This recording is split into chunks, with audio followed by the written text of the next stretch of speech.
silence. That is what is remembered most. The silence that descended upon Wichita, Kansas, after January 15, 1974. Before that day, the city lived its usual, measured life. Wichita was not just a dot on the map of the Midwest. It was the heart of the American breadbasket, a place where life flowed according to a schedule set by harvests and the changing seasons. Neighbors knew each other by sight. House doors were often left unlocked, and children played in the streets until evening. It was a city built on trust, and that trust was its greatest vulnerability. The morning of that day gave no hint of the trouble to come.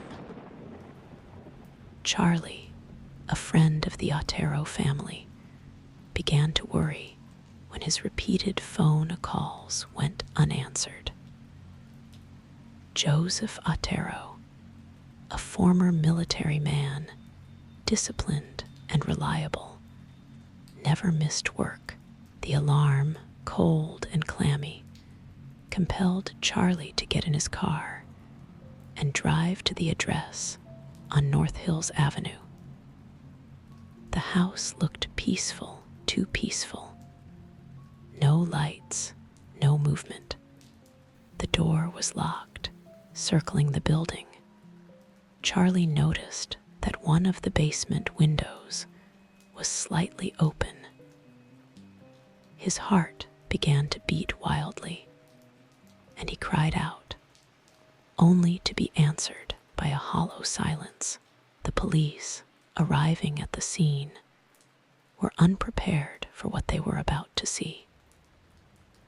The scene that met their eyes was so monstrous that it was forever seared into the memory of every officer. In the living room, on the floor, lay Joseph Otero SR.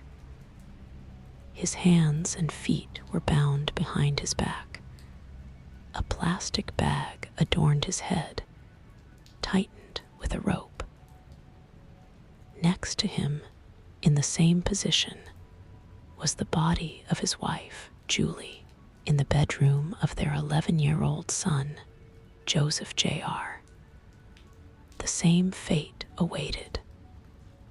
But the worst blow was yet to come, in the basement. There, in the semi-darkness, the unfortunate 9-year-old Josephine Otero was dressed in a coat, and a noose was tightened around her neck.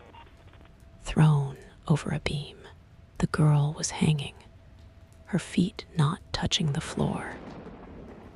The killer did not simply take their lives. He staged a meticulously planned spectacle of death. He bound, tortured, and strangled, deriving, as it later turned out, sadistic pleasure from the process. A ghastly order reigned in the house. No robbery. No visible signs of a struggle. The criminal felt like the master here. He was in no hurry.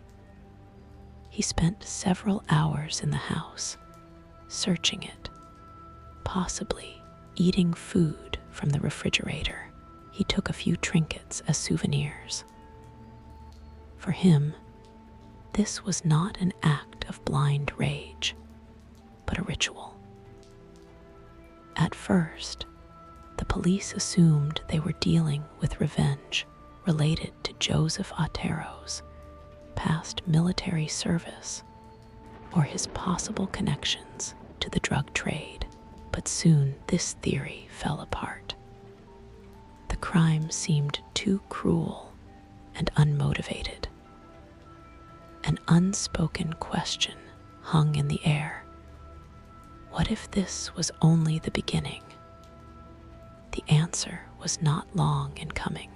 3 months later, on April 4, 1974, at the other end of the city, in her home on Bridge Street, 21-year-old Catherine Bright was found dead. She was tied to a bed, tortured, and shot. This time, the killer showed less tidiness, but his signature was recognizable. The same cold-blooded cruelty, the same desire for total control over the victim. And then came the silence. 3 long years. Wichita held its breath. Newspapers gradually stopped printing materials about the mysterious killer. Life slowly returned to its routine. People tried to convince themselves that the nightmare was over, that those 2 cases were monstrous, but random anomalies. Fear dulled, turning into a vague anxiety. But the ghost had not disappeared. It was merely biding its time. And in 1977, it returned, unleashing a new wave of horror upon the city at intervals of several months. He killed 3 women: 24-year-old Shirley Vian, 25-year-old Nancy Fox, and 26-year-old Dolores Davis.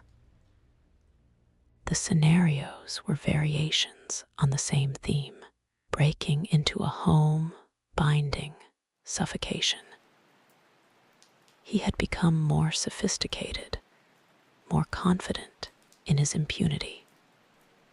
He seemed to be honing his craft, turning murder into a performance.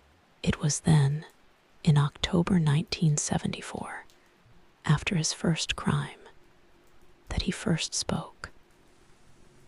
A letter arrived at the local TV station, KAKE-TV.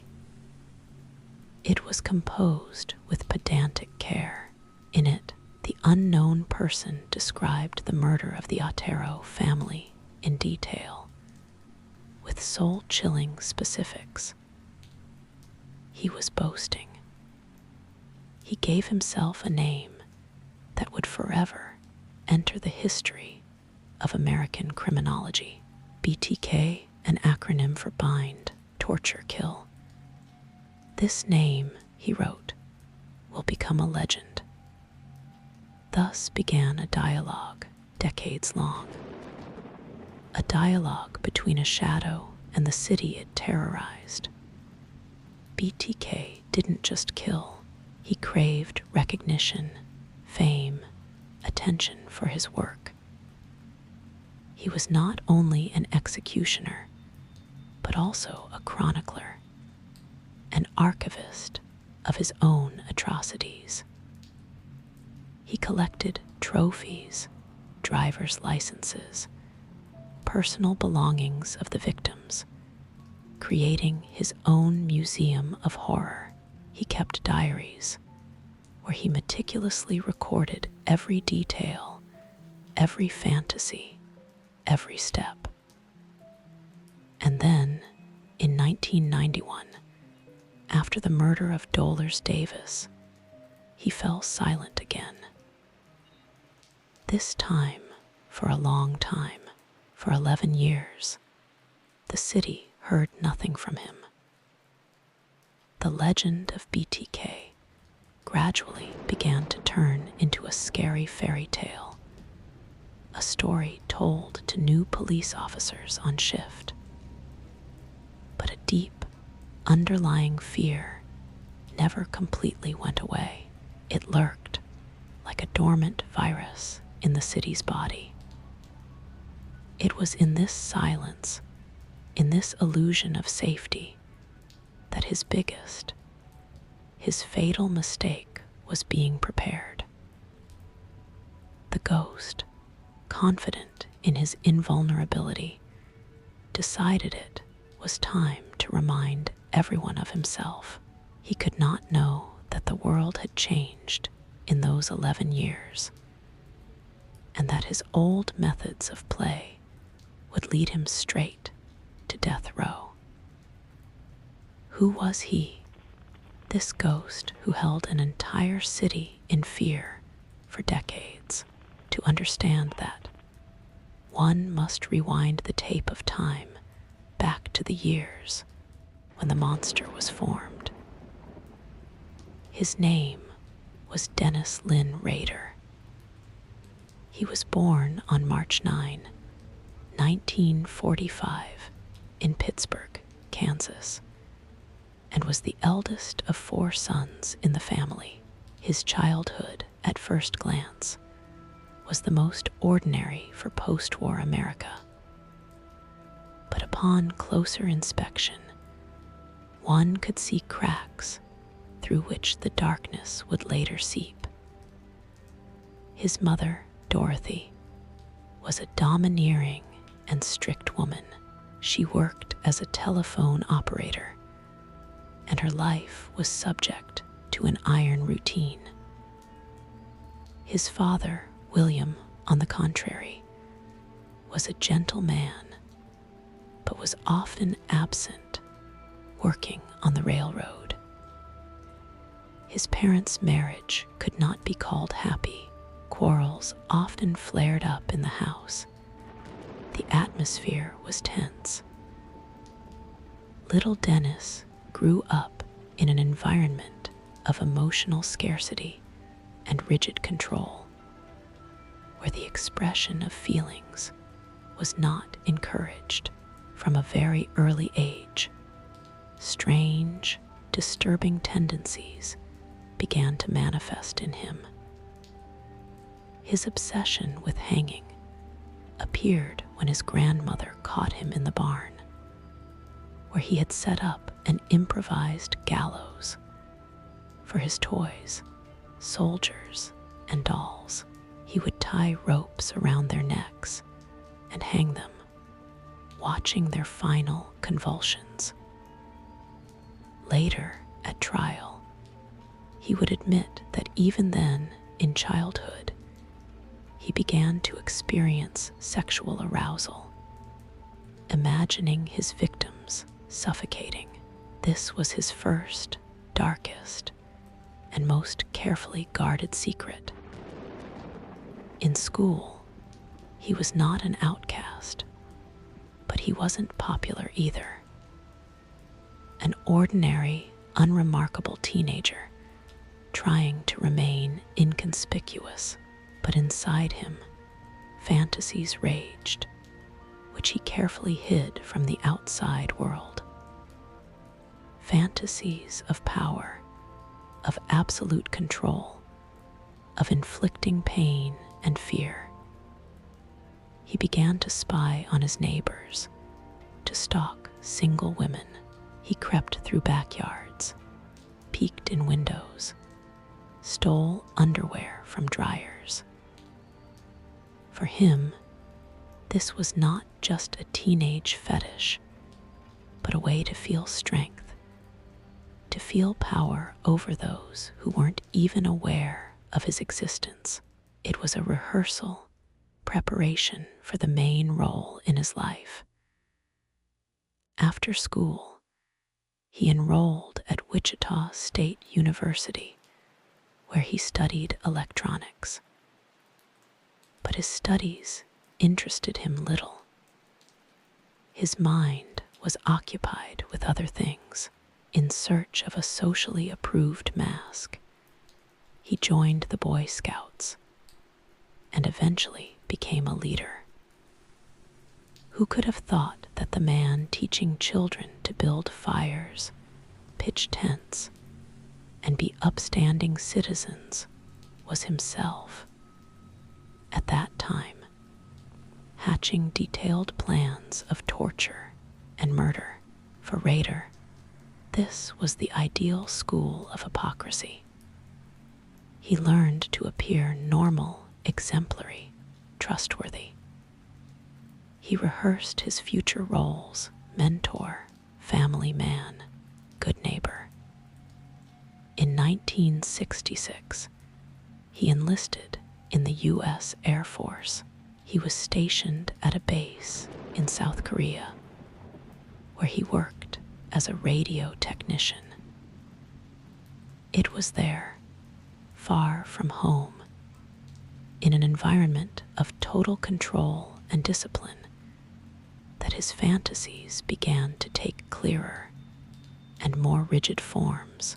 He wandered the streets of Seoul, stalking prostitutes, playing out scenarios of their abduction and murder in his mind. But he was afraid. Fear restrained him, but simultaneously spurred him on, making the fantasies even more vivid and obsessive. After his discharge from service in 1970, he returned to Wichita. The city he had left had changed. It had grown, become more anonymous, more faceless. For Rader, it was the perfect hunting ground. He got a job as an installer of security systems for the company ADT. The irony of fate was monstrous and could not be accidental. The man who broke into houses like tin cans earned his living by installing security systems for others. His work was for him not just a livelihood, but a continuation of the hunt, a legal way to study the weak points of houses, people's habits, their daily routines. He was a wolf in sheep's clothing, and his disguise was impeccable. In 1971, he married. His chosen one was Paula, whom he had met at church. She was a devout, kind, sincere woman. She saw in him a reliable, somewhat withdrawn man, a good father for her daughter from her first marriage. They married, and soon they had 2 children of their own. From the outside, their family seemed the embodiment of the American dream. A cozy house in the quiet Park City neighborhood, a stable job, active participation in the life of the church community. Dennis Rader was a church deacon, took children to Boy Scout events, and helped his neighbors. He was one of the guys. It was during this period, in the early 1970s, that Dennis Rader perfected his facade. He created the perfect double Denny Rader, the model citizen. No one, not even his wife, could have imagined that beneath this mask lurked BTK. He learned to compartmentalize his life with surgical precision, in one family church, grilling in the backyard, in the other stalking, fetishism, planning murders. But the mask was tight. The fantasies he had nurtured for years demanded an outlet. They became obsessive, relentless. He could no longer resist them. And in 1974, he made his first outing. He chose the Otero family. Why them? It's not known for certain. Perhaps he had seen Josephine Otero when installing alarms in their neighborhood. Perhaps he had simply stalked them, as he had stalked dozens of other potential victims. His method was simple and effective. He called their house, introduced himself as a telephone company employee, and said there was a line break nearby. He asked for permission to come in and check the phone. Joseph Otero, suspecting nothing, let him in. As soon as the door closed, Rader pulled out a gun. He forced Joseph to lie on the floor, tied his hands and feet. Then he tied up Julie and the children. He was calm, methodical, cold. He was in complete control of the situation. He took Joseph Jr. to the basement, where he tried to hang him from a pipe, but the boy fought, desperately clinging to life, and the pipe couldn't hold, bursting. Enraged by the disruption of his ritual, Rader strangled him. Then he returned upstairs and strangled Julie and Joseph Sr. The last to die was little Josephine. Rader carried her to the basement and hanged her. He spent several hours in the house. He was in no hurry. He searched the house, took some food from the refrigerator, some personal items. For him, this was not just murder, but a sacred act, the culmination of years of fantasy. Power, control, performance, all came together. Leaving, he was sure that no one had seen him or would suspect him. He was a shadow, but the first murder did not bring him the catharsis he had hoped for. In his diaries, he would later write of disappointment, that reality could not compare to the ideal created by his imagination.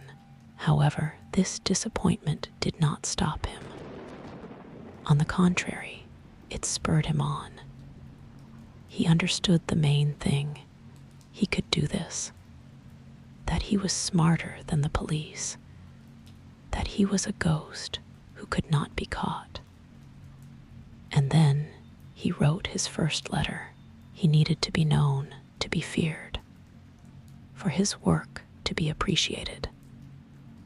Thus, BTK was born not just a killer, but a myth created by himself. A myth that he, with the greed of a narcissist, would nurture for the next 3 decades. The period from 1974 to 1991 was the time of BTK's active activity. He was not a sprint killer, acting in a fit of passion. He was a marathoner, meticulously planning every step. Months, sometimes years, passed between his crimes. He waited, watched, gathered information, all while living his ordinary life. Each murder was for him a complex, carefully planned operation, the result of long preparation.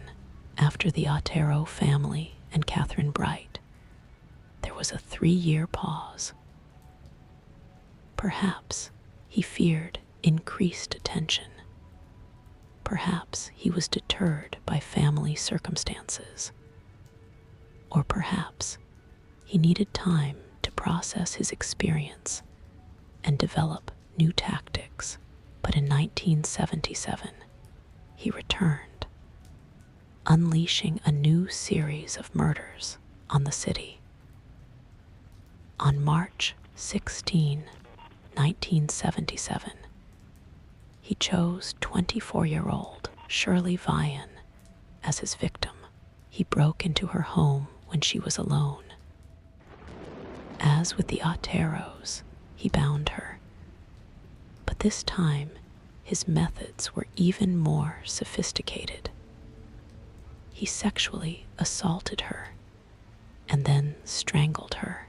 After that, he neatly arranged her body on the floor, composing it into a sort of composition, and photographed it. photograph became one of his most valued trophies. On December 9 of the same year, he killed 25-year-old Nancy Fox. He acted with the same methodicalness, broke into the house, bound, strangled. But this time, he decided to taunt the police.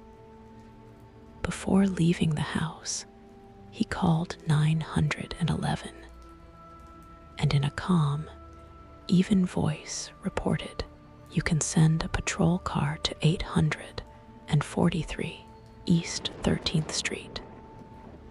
There's a dead woman there. Her name is Nancy Fox," and hung up. This was his game. He didn't just kill, he teased those trying to catch him, demonstrating his superiority.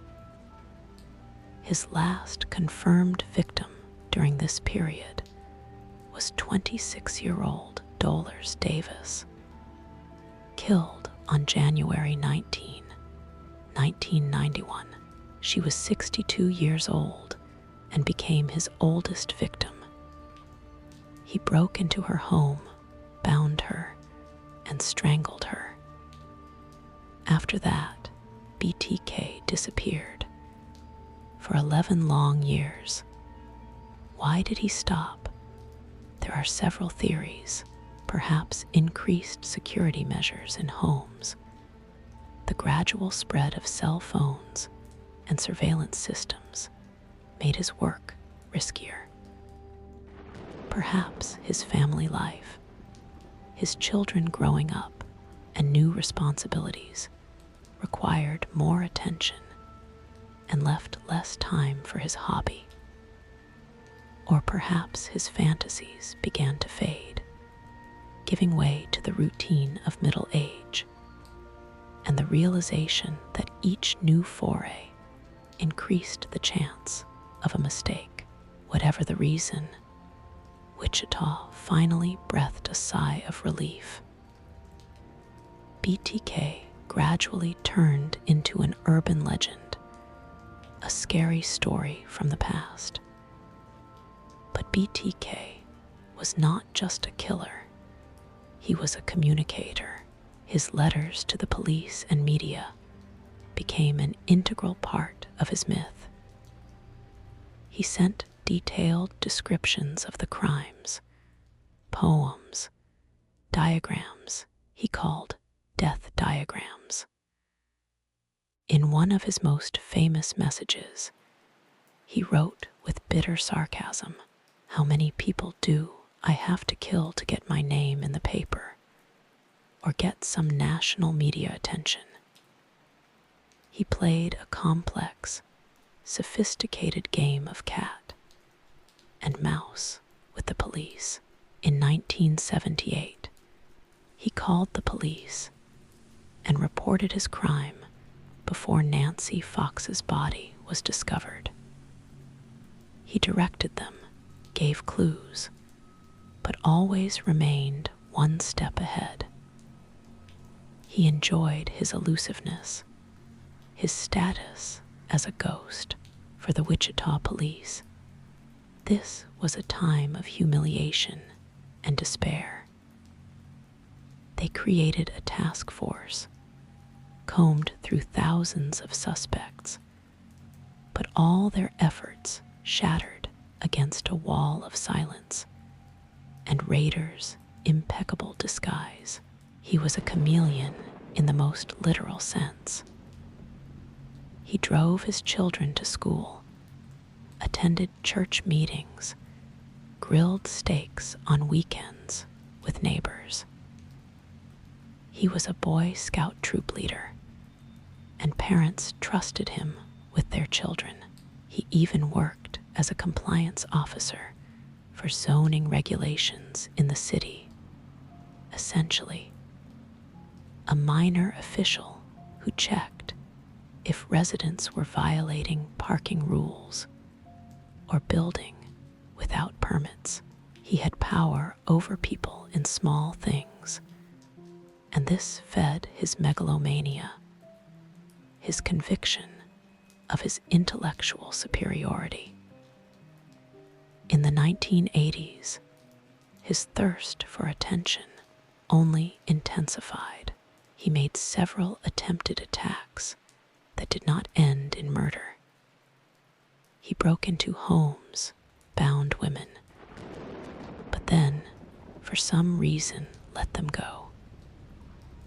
It seemed that the fear he saw in their eyes, the feeling of total control over their life and death, was enough for him. He kept detailed diaries where he described these unsuccessful outings with the same meticulousness as the murders. In 1986, he almost got caught. He was stalking a woman named Anna Williams.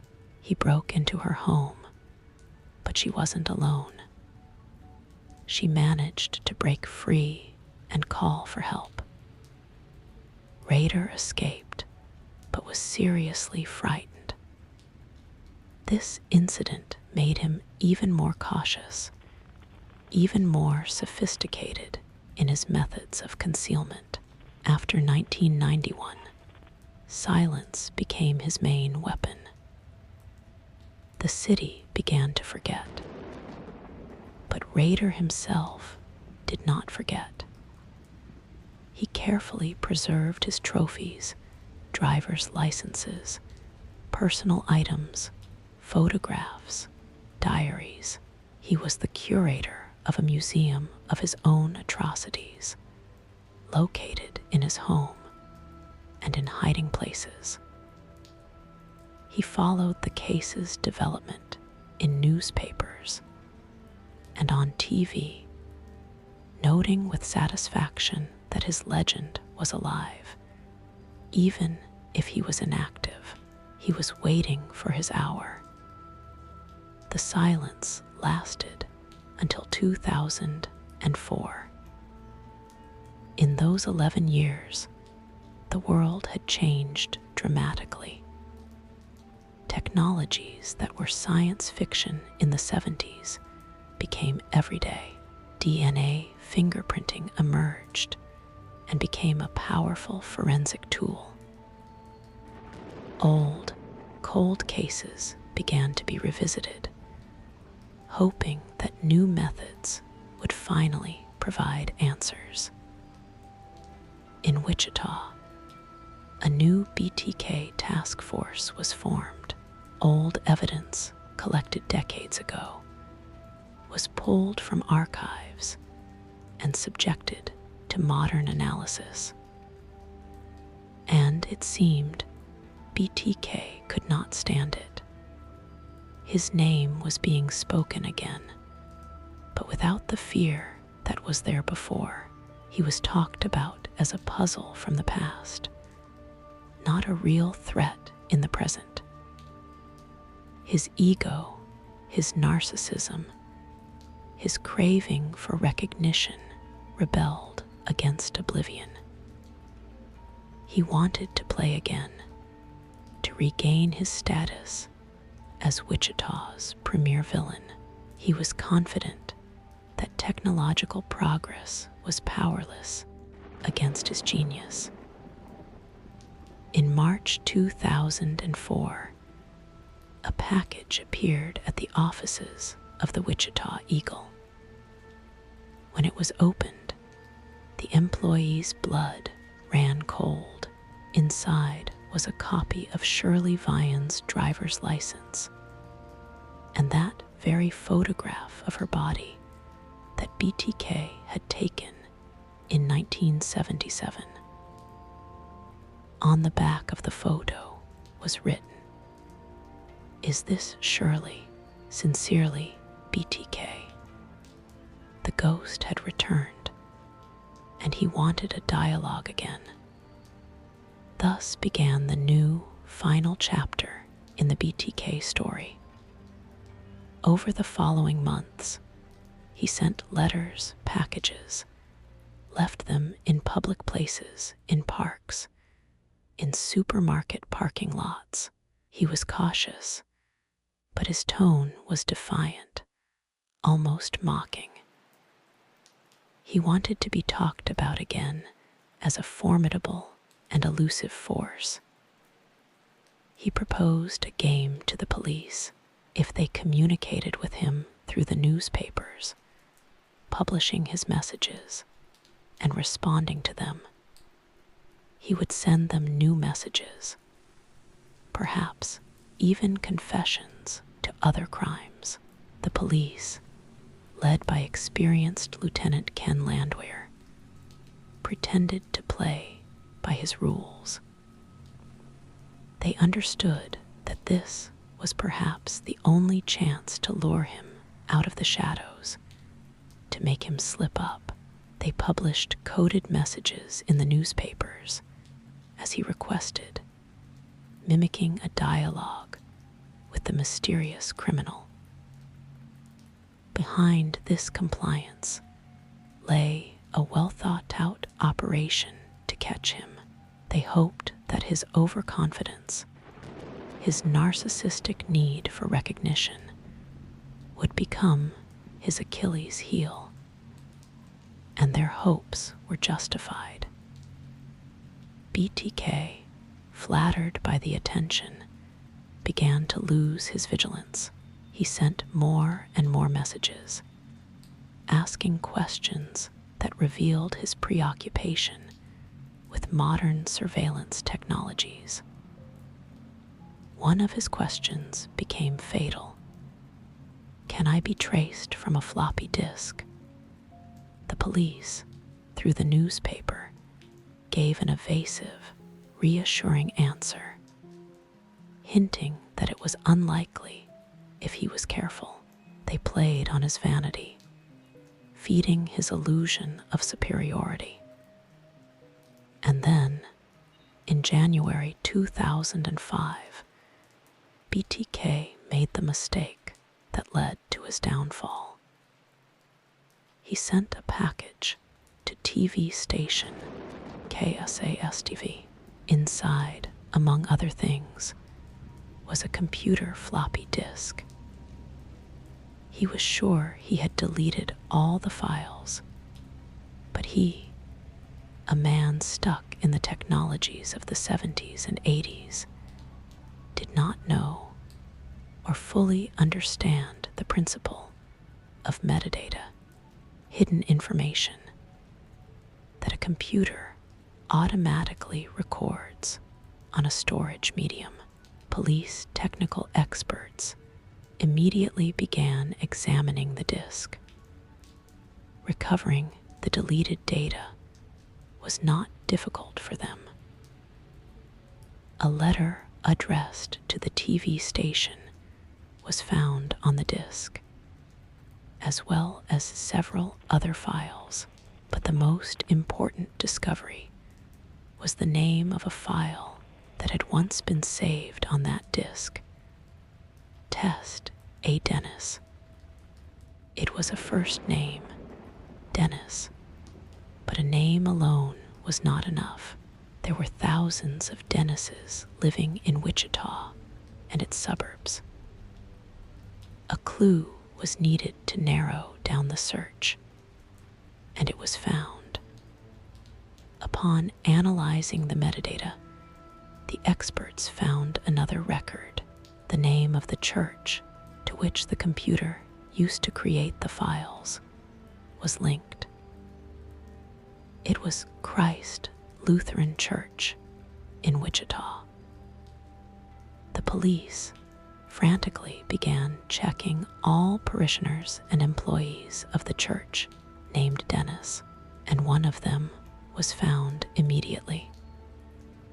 It was Dennis Rader, a compliance officer for the nearby town of Park City, a former ADT installer, a church deacon, a father of two. He fit the profile perfectly: age, occupation, knowledge of security systems, connection to the area. He was their man. On February 25, 2005, they they arrested him in a quiet operation near his home. The ghost, who had terrorized the city for 31 years, was caught. He offered no resistance. He was just a balding, bespectacled 59-year-old man. Later, after the arrest, his co-workers refused to believe it. This calm, somewhat boring man, who always smiled and helped carry tables for church dinners, was he the very monster they had feared to think about all these years? It was incomprehensible. Journalists interviewed shocked neighbors who repeated like a mantra, "He was so normal, so ordinary. His family was destroyed. His wife, Paula, and children had suspected nothing. They had lived with a monster under the same roof and had seen nothing." Rader had meticulously, with the pedantic accuracy of a psychopath, separated his other life from his family one. His trophies, stolen items from victims, diaries, photographs, house plans, he kept in hiding places. In his office, in the suspended ceiling of the garage, in a metal container buried in the yard. He was an actor to the very end, and his main work of art was his own respectable life. The search of his house lasted several days and resembled an archaeological dig. Investigators brought to light diaries where Rader, with accounting precision, described not only the committed murders, but also hundreds of unsuccessful outings, fantasies, and plans. He collected everything: buttons, jewelry, driver's licenses, underwear. For the investigators, who had studied the BTK case for many years, it was both a triumph and an immersion into the darkest abyss of the human psyche. They found not just evidence, they found a museum dedicated to death, curated by its creator. At trial, Rader did not try to deny his guilt. On the contrary, he was verbose, detailed, and almost proud. In August 2005, he pleaded guilty to all 10 counts of first-degree murder. But the main event was not the legal formalities, but his multi-hour testimony, which he gave over several days. He described each murder with a chilling coolness, like an engineer explaining the workings of a mechanism. He talked about how he chose his victims, how he broke into houses, how he killed. He was frank about his fantasies, his obsession with control, about the monster inside him. He finally got the large, attentive audience he had so craved. For the victims' families, these hearings were a new, unbearable ordeal.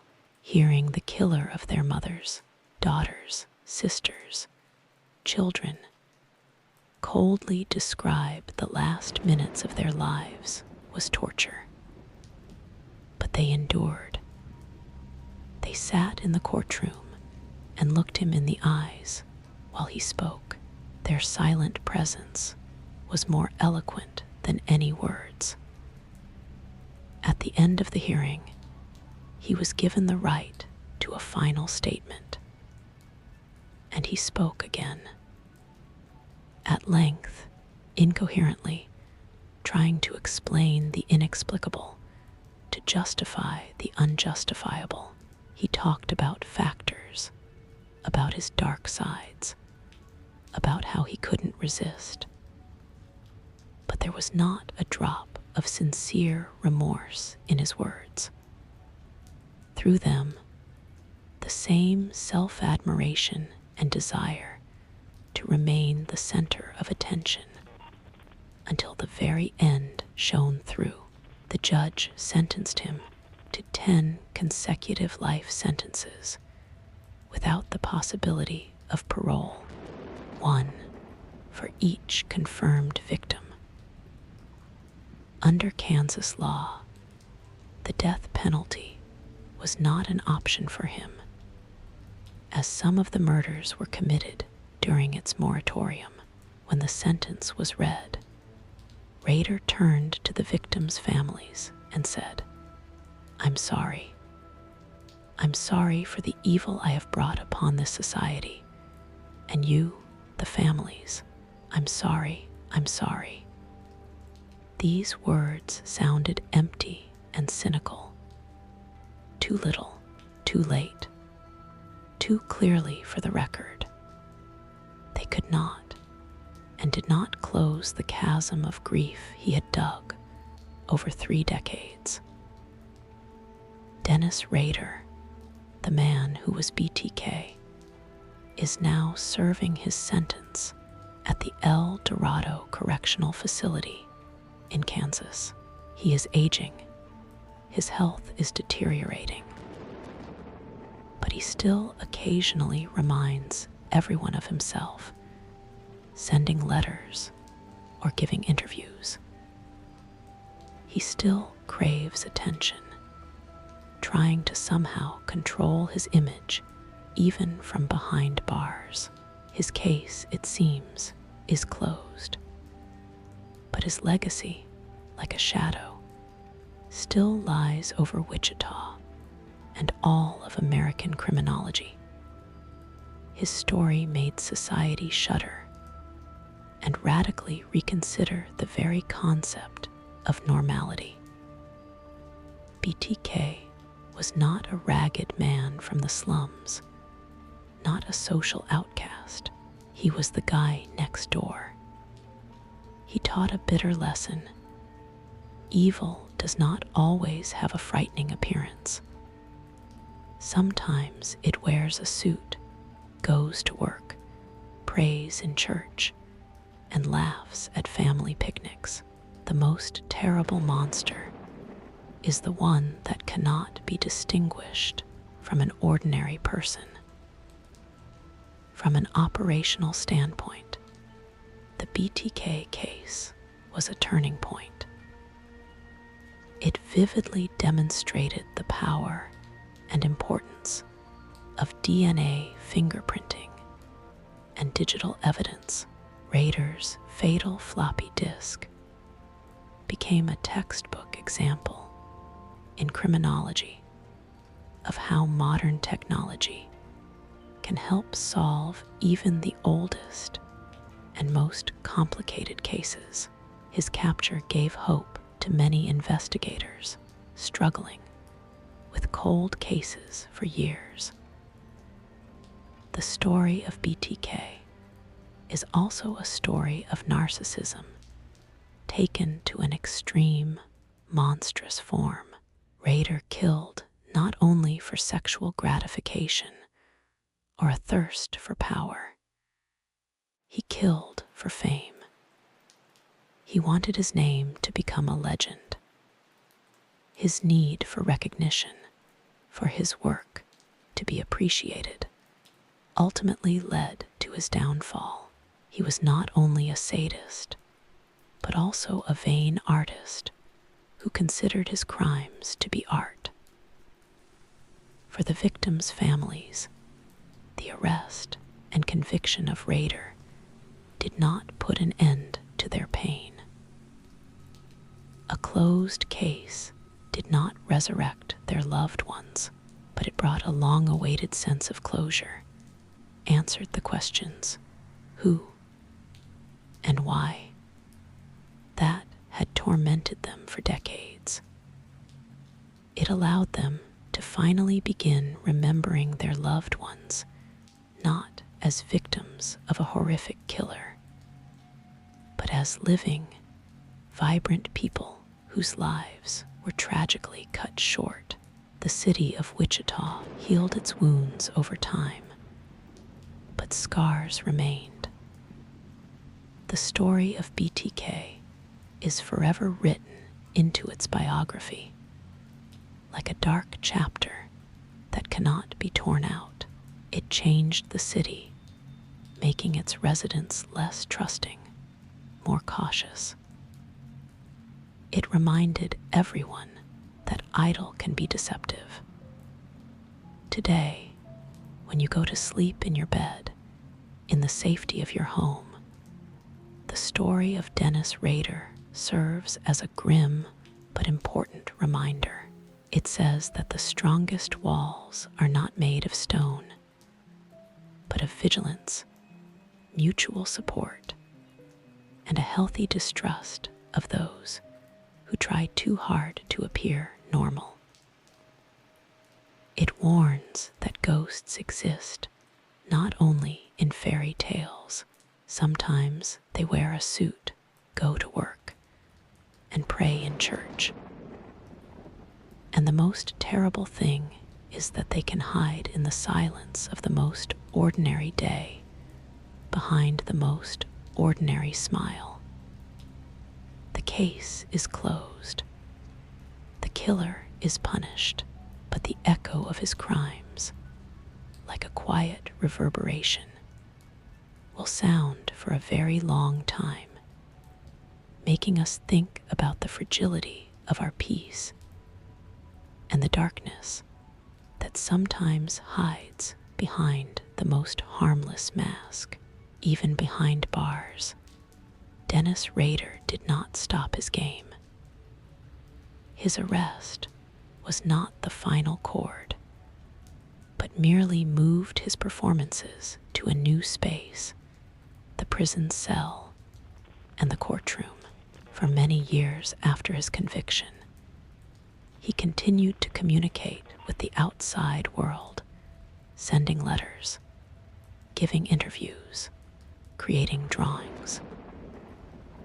It seemed he was trying to retain some control over his legacy, molding his image into not so much a monster, but a complex personality whose motives were worth exploring.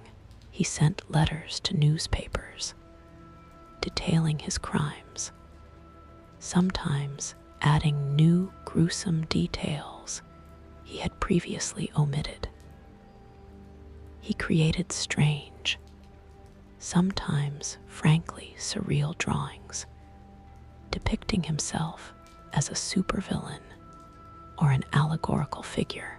One of his most famous drawings, sent to several news agencies, depicted his alter ego, the Usra Reaper, a hooded figure in a cloak holding a pole with a doll tied to it.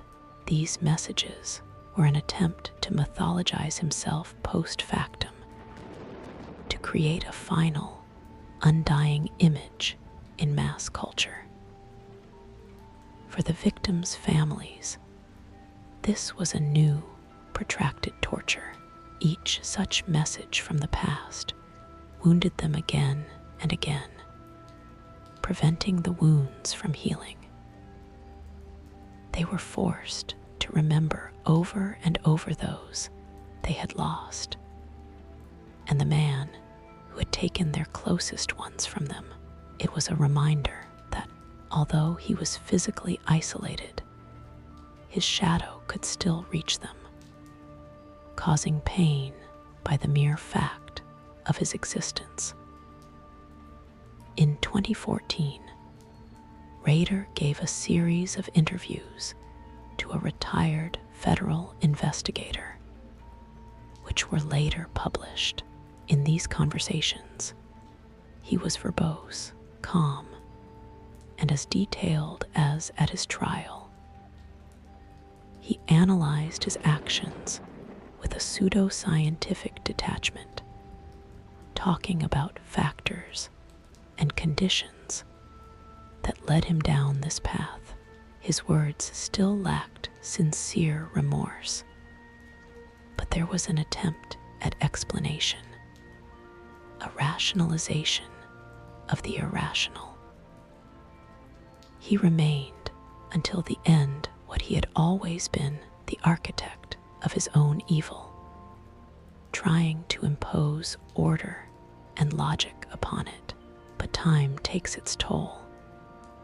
His health, both physical and, by some accounts, mental, began to deteriorate. His messages became less frequent. The BTK legend he had so carefully crafted began to fade, turning from a living wound of the city into a historical fact, a chapter in a criminology textbook. New generations of Wichita residents learn about him not from emergency news broadcasts, but from documentaries and articles. And in that, there is a certain victory, a victory of life over death, of oblivion over the fame he so craved. And now, dear listener, it's time to leave this story where it belongs, in the past. We have traveled a long and dark path, exploring one of the darkest chapters of human nature. But this story is not about you and me. It is about another time, another place, about a man who chose darkness. Now, I want you to allow all these images, the prison cell, the old streets of Wichita, the shadows of the past, to slowly dissolve. Let them drift away like clouds at dusk, taking with them the weight of this narrative. Shift your attention here to the present moment, to the silence of your room, to the softness of the pillow beneath your head, to the heavy, calm warmth of your blanket. Your body feels completely safe. It is relaxed and surrendering to rest. Listen to the sounds that surround you now. Perhaps it's the quiet hum of household appliances or the noise of a distant car outside the window, or your own, even breathing. These sounds are the sounds of normal, peaceful life. They are the antithesis of the silence that BTK's crimes carried.